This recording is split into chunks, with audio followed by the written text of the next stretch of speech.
Ndinokukwazisai hama, rava rimwe Sabata, musi uchiti 26 June 2026. Hama wadiwa, ndinotenda nekuva nevhiki rakanaka, uyezve kuti Mwari akwanisa kuti tisangane nyama nomweya zviri pamwe chete. Nhasi uno ndoda kungotaura kwechinhu chidiki diki pamusoro pedzimba. Ndakambotaurawo kuti ini dzimba kana kuti kereke kana kuti temberi zvinomirirwawo nemunhu, nokuti munhu yakaita setemberi, munhu akaita seimba, munhu akaita sekereke. Nyange zvedu patinoti tinopinda kukereke tiri pamwe chete, tinenge tiri chinhu chimwe chete, zvichireva mufungo mumwe chete, maitiro mamwe chete. Ndizvo zvazvinofanira kunge zviri kana tichizviti sevanhu vakawanda tiri kereke. Asi munomboziva kuti takasiyana kwazvo here? Ndizvo zvinhu zvanoda kutaura pamusoro pazvo, ndichitora mavhesi mashoma kubva mubhaibheri. Yatitange zvedu nekutarisa pana Matthew 28 panoti, naizvozvo endai mudzidzise ndudzi. Amen. Kudzidzisa matauriro namaitiro akasiyana, mafungiro akasiyana, kurongeka kwemufungiro kwakasiyana. Tinokwanisa kuudzwa kunzi tiparidze chinhu chimwe chete, topuhwa kana topic yekuti titaure pamusoro payo, asi mataurirwo ainoitwa navanhu akasiyana, uyezve zvinotaurwa navanhu zvakasiyana. Shoko tichitora pavhesi rimwe chete tinokwanisa kutaura zvakasiyana. Mugoona kuti zvose zvataurwa navanhu ivavo, zvichida vaviri kana kuti 100, zvinoenderana neshoko rose raMwari. Ko zvino zvinogoita sei kuti zvinhu zvakasiyana kudaro zvibude kubva pashoko rimwe chete? Muri kupaona? Naizvozvo tine mutsauko. Zvikanzi endai mudzidzise ndudzi dzose, ndudzi zvichireva kuti vanhu vakawanda vanototaura nendimi dzakawanda, vanhu vakatosiyana pakupfupika, pakureba, pakukora, pakuonda, paganda ravo, rimwe jena, rimwe dema, rimwe riri pakati nepakati, rimwe brown, rimwe yellow, rimwe red. Takangosiyana siyana. Zvikanzi muchivabhabhatidza muzita raBaba. Amen. Ndo chinhu chakakosha izvi, kuti tibhabhatidze vanhu muzita raBaba. Amen. Kubhabhatidza vanhu muzita raBaba ndeyekuti kuvaudza kuti Baba ndiani, kuti Baba vakaita sei, vanoita nezvechii, vanowanikwa kupi, uyezve tingagare sei tiri pedyo naBaba. Zvikanzi neromwanakomana neromweya mutsvene. Amen. Mwanakomana tinomuziva, ndiye wakaburika pane pasi, ndiye kazhinji watinotaura pamusoro paye. Zvikanzi nomweya mutsvene, iye wakapupurwa naiye mwanakomana achiti, ndichakusiyai mune munyaradzi. Amen. Akati, handikusiyai muri nherera, handikusiyai musina mubatsiri. Zvikanzi iye achakuudzai pamusoro pezvose, uye muchavadzidzisa kuti vachengete zvose zvandakakurayirai. Amen. Kurayira tingati mutemo, asi kurayira dzimwe nguva hakubude semutemo, hanti kunongobuda samashoko. Munonzwa ka? Zvakafanana nekuti chii? Kuti aiwa, kana tichidya mazhanje tinongosvisvina zviri mukati zveyelo zviya, asi hatidye mhodzi. Muri kuona? Hazi munhu wose anodya mazhanje, hazi munhu wose anofarira mazhanje, asi kana pakudyiwa mazhanje vanhu vanotedzera tsika iyoyo, mutemo iwoyo. Muri kupanzwa ka? Zvikanzi uye zvechokwadi ndinemi kusvikira pakuguma kwenyika. Amen. Zvechokwadi. Zvikanzi ndinemi. Zvikanzi handingakusiyei, nekuti ndakupai basa rekuti munoenda. Asi kuti muri kunotaura zvokwadi yakazara, yakakwana. Zvikanzi asi chokwadi ndechekuti ini ndichange ndinemi pamunenge muri. Munoziva kuti zvinonyatsoreve chii izvozvo? Kuti nguva yatinenge tichifanirwa kuparidza kana kutaura nezvaishe Jesu Kristu, kana kutaura nezvemagwaro, kana kutaura nezvaMwari, kuti tinge takagarwa nani? Naishe wedu Jesu Kristu, takagarwa nemweya mutsvene, tichitaura zvokwadi yake, tichipupura zvokwadi yake. Asi kashoma dzimwe nguva tinongotaura zvemisoro yedu. Muri kupanzwa? Chinhu chakanaka ndechekuti usina kumboronga, usina kumbofunga kuti kutaura pamusoro pei, wozongoona wakudurura mazwi pasina kumborakidza kuti uri kumbomira kumbofunga kuti chakati nechakati nechakati. Zvinhu zviri kungouya kwauri nekuti zvinhu zvakavimbiswa naishe wedu Jesu Kristu, kuti kana tichinge tataura musaita sei, musanyanyogaya kuti haiwa ndichazonotaura kuti chiiko. Zvikanzi pamunenge makutotaura ipapo ndichatouya ipapo ndototanga kutaura ndirini ndichitaurira vanhu. Muri kupanzwa ka? Mukusiyana kwenyu kwose iye pachake haatomboda kuti tipote tichitaura zvangofanana. Nokuda kwechikonzero, pane chikonzero chaanozviitira izvozvo. Rekedza tinzwe kunzi Johani anoti kudini. Johani makaenda pana 21 verse 25. Ko ndiri kubva pana aniko inini? Ndabva pana Matthew 28 ndo pandiri kubva kutaura pamusoro pazvo. Kubva pa verse 19 kusvikira pa verse 20. Ndakuenda pana Johani 21 kubva pa verse 25. Ndiro rokupedzisira actually. Zvikanzi Jesu akaitawo zvimwe zvinhu zvizhinji. Amen. Dai zvose zvainyorwa, ndinoti kunyange nyika yose hayaizoziva nenzvimbo yaikwana mabhuku aizonyorwa. Amen. Okay, zvimwe zvinhu zvose zvakaitwa naishe wedu Jesu Kristu zvisina kurebwa, tichazviziva seiko isi tingoone mabhaibheri? Even dzimwe nguva vanhu vakapuhwa zvinhu izvizvi, vamwe vavo vakatofa zvikarova, tichazviziva seiko? Ndo patinochanda nyaya yekuti munenge mapfekwa nei namweya mutsvene. Mweya mutsvene ndiwo unoziva zvinhu zvakaitika izvi. Zvikanzi zvinhu zvizhinji zvakawanda, asi nyange zvakataurwa muchazviona zvichienderana nei nemurayiro waMwari, zvichienderana nei namagwaro eOld Testament, muchazviona zvichipindirana nei neNew Testament iripo iyi. Zvikanzi zvinotofanira kutobuda naishe wedu Jesu Kristu, zvichataurwa pane nguva dzakasiyana-siyana navanhu vakaita vakasiyana-siyana. Zvinotokwanisa kuti mumwe munhu anenge achizviziva mumwe asingazvizivi, uyezve munhu anga achizviziva makamubvunza kuti wanga uchitaura nezvei leti, anokwanisa kutaura kuti ndanga ndisingazvizivi nekuti anenge akaita akafekwa. Imi munongoziva zvemashavi chete, zvevanhu vanenge vane mudzimu, zvevanhu vanenge vakagarwa, vatinoona pamabira kana tiri kudzimba, kana vanongoita zvemudzimi zviya munongoziva, ndo vatinoziva kuti vanenge vakaita vakagarwa. Pane vamwe vanogarwawo nemadhimoni nemweya yakaipa namashave. Zvikanzi mumwe akazokwira mumiti achitangobva kugeza, munhu wechikadzi akabva akwira mumuti kusvikira kumusoro, vanhu vakatarisa, iye akapfeka dhiresi. Zvikanzi paakazoburiswa akabvunzwa kuti kuiwo wazviitirei? Zvikanzi atotomboziva kuti ndazviita ini. Akati zinga kutonyara akuudzwa kuti zvawanga waita izvi, waita zvakadai. Asi haana kumbozviita achiziva, nekuti anga akaita akagarwa. Amen. Manzwi andakachida kuti mubatisise. Zvikanzi nyika yakakura, kunyika yose. Murikuzvinzwa? Zvikanzi zvinhu zvakaitwa naishe wedu Jesu Kristu hazvikwanisa kunyorwa zvose, nekuti zvizhinji. Amen. Rekedza ndingowedzera mamwe mavhesi mbichana. Toenda zviri kana pana Marko 16 pekupedzisira.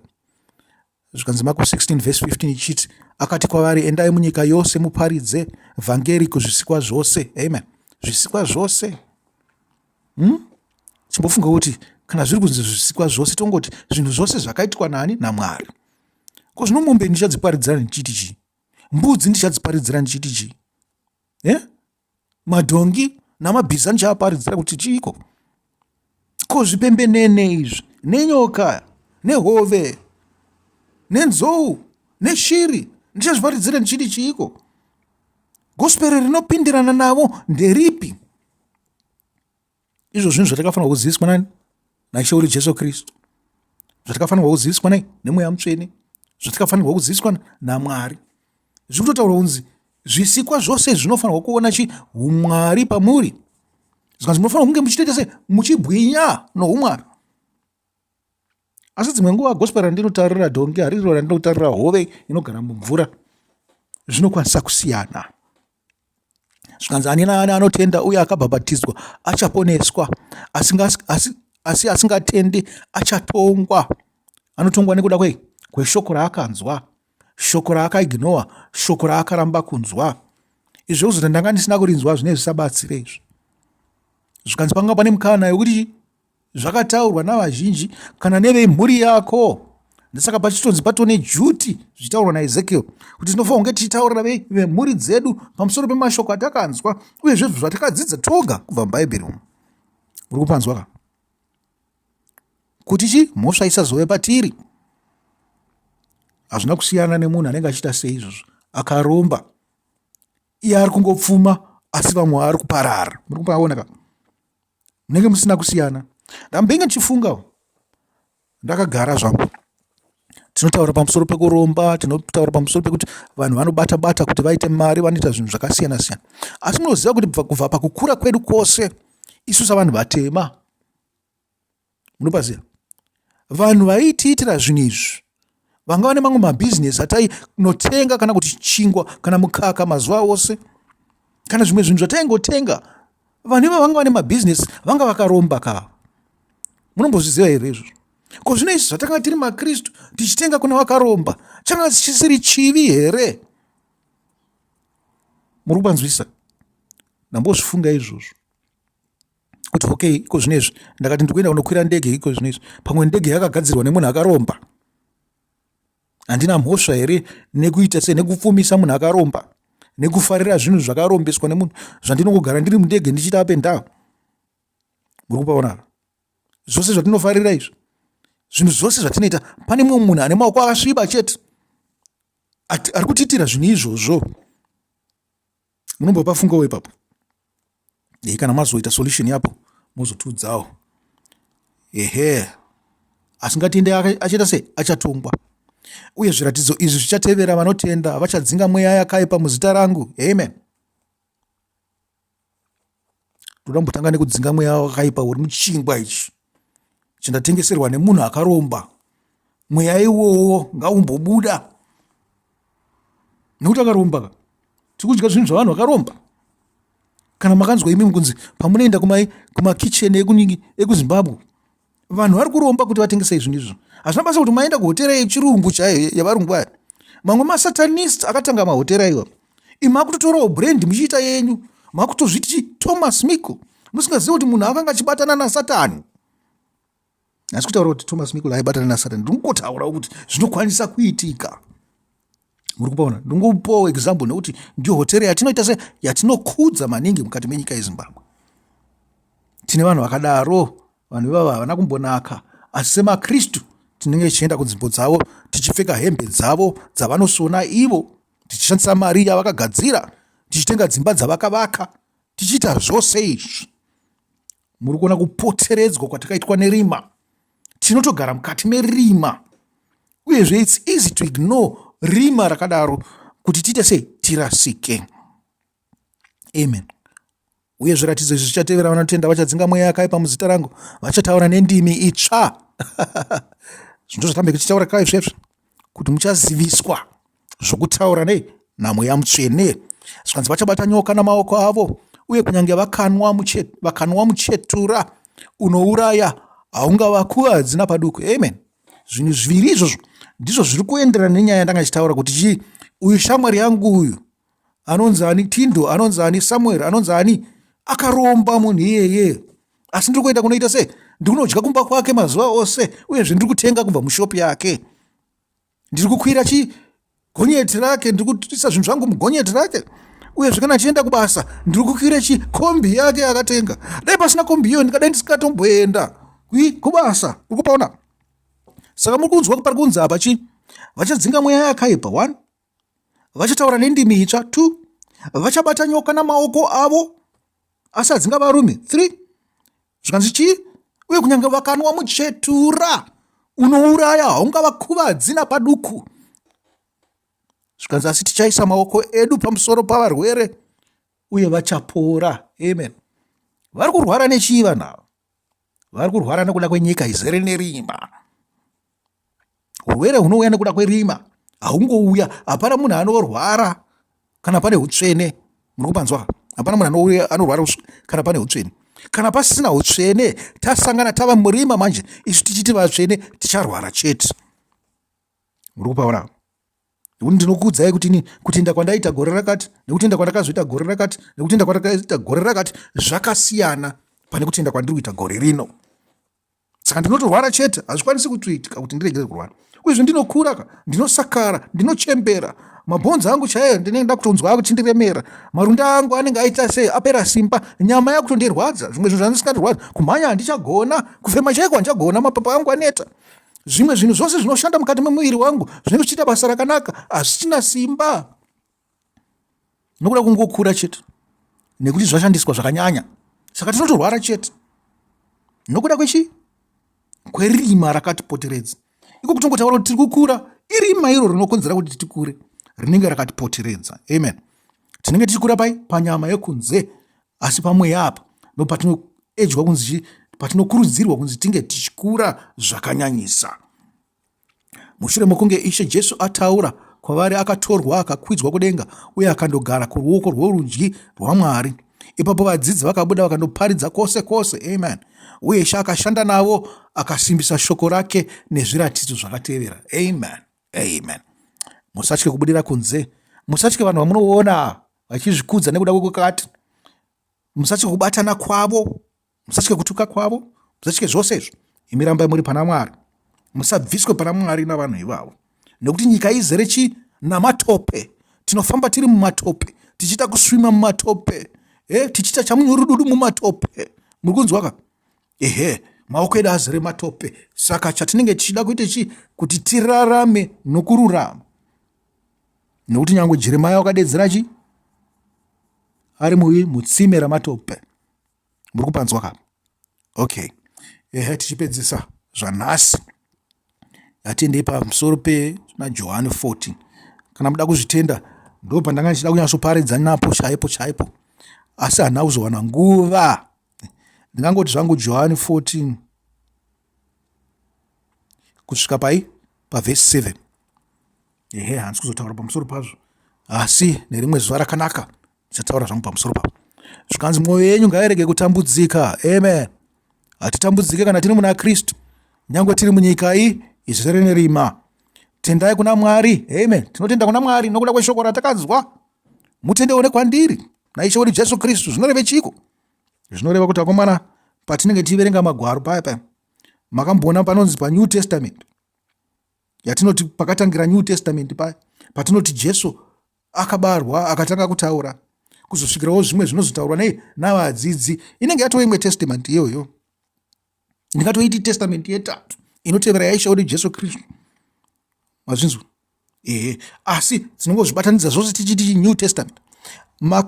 Munofanirwa kufungisisa pane mashoko aIshe wedu Jesu Kristu, kuti kana makuzoverenga kune rimwe shoko rose iri riri kwekutanga nerekuseri uku kuna vadzidzi, munge muchizvikompeya nezvinotaura shoko raIshe wedu Jesu Kristu, muone kuti pane pazviri kubata here pane shoko raIshe wedu Jesu Kristu.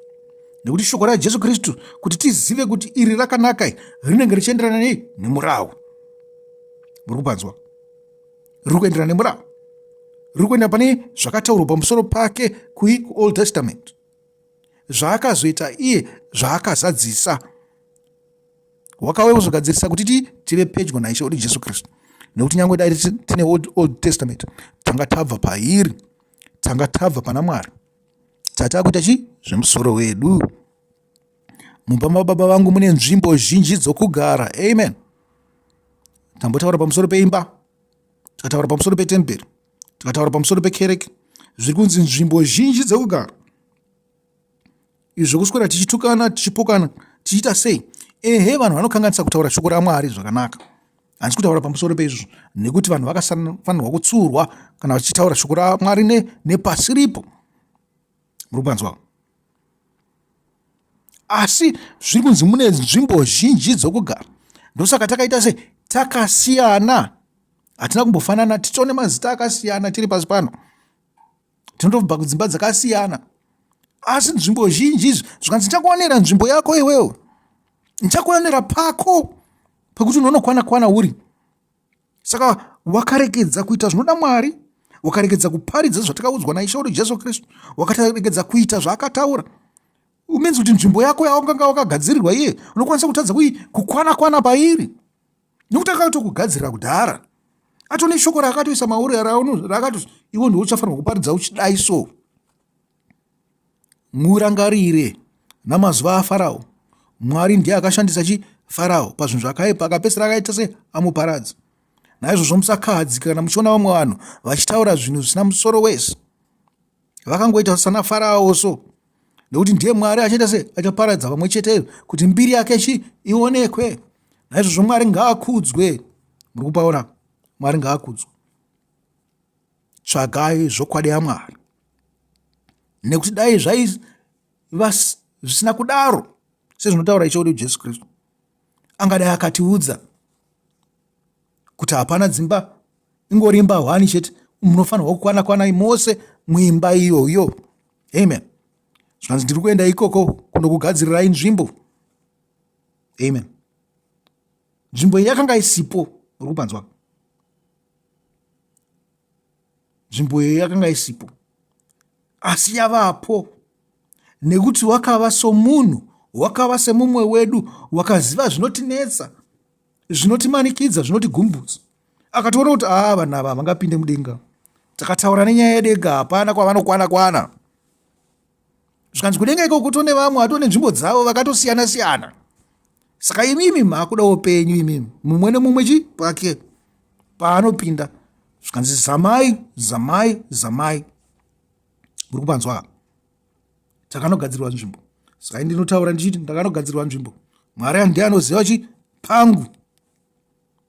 Kopa Joshua, paJoshua hapana kuita sepangu. Ini ndikuda pangu patakapuhwa naMwari ipapo ndiwo pangu. PaJoshua ndepake, hamene zvake Joshua ndiye anoziva paakagadzirirwa naMwari. Asi pangu ndipo pandinoda inini, ndipo pandoda kukwana. Pako ndepako. Handina kutora pako iwewe, handina kutora nzvimbo dzese yangu neyako. Pako ndepako. Mwari ndiye achakuzivisa kuti ndepapi. Uye kana ndikaenda kunokugadzirai nzvimbo, ndichadzoka ndozokutorai kuti muve neni, kuti nemiwo mugova kwandinenge ndiri. Amen. Izvi zvinowanzoparidzwa panhamo izvo, asi ndo zvazvinenge zvichireva here? Hatongotiwo tozvigamuchira sezvazviri zvinenge zvichiparidzwa navanhu panhamo. Amen. Muri kupanzwa? Asi ndo zvazvinoreva here?